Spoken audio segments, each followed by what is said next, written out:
Murphy the Eagle's story went viral in 2023 after he built a nest and tried to hatch a rock. Because of his strong nesting behavior, the now 32-year-old bald eagle was the World Bird Sanctuary's first choice to be a foster father for an eaglet that had fallen out of its nest during a storm. But if you come to the World Bird Sanctuary this spring, you won't see Murphy the eagle. That's because he's on paternity leave again.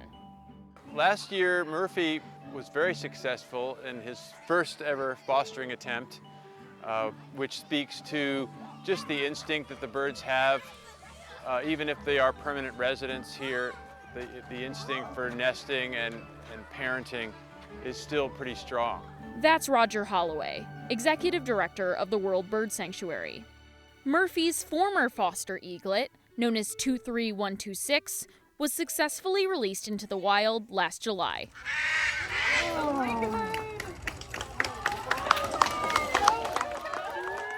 Holloway says the new eaglet came to the sanctuary under similar circumstances to the last one. This eaglet fell from a nest in a windstorm. It was very similar.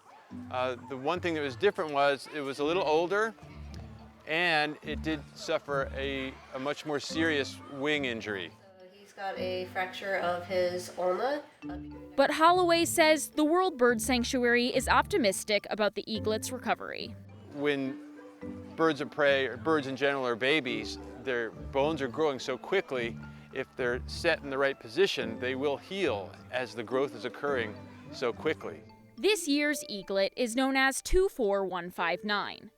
It hasn't been given a proper name because the ultimate goal is for it to be released back into the wild, and Murphy plays a huge role in making sure that happens. Murphy and 24159 are currently in a private enclosure together, so they can bond without the possibility of the eaglet imprinting on humans. So far, Holloway says Murphy is doing a great job. When the food is presented and appears in the enclosure, Murphy lets the young eagle eat first, and then he'll eat.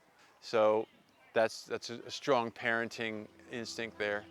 And as long as the eaglet continues to grow stronger and heal, it will be released into the wild sometime this summer. Holloway says Murphy's continued success as a foster father has brought more attention to birds in need. But you can see on her that she has a puncture through her right eye. I think Murphy also brought attention to people that, oh, if there's a baby bird, I can help. I can find assistance for it, get it to a place where it can be cared for. Yeah, Murphy sort of taught them that, yeah, there is a way to go here that will be a happy ending for this young bird. For Living St. Louis, I'm Veronica Moheski.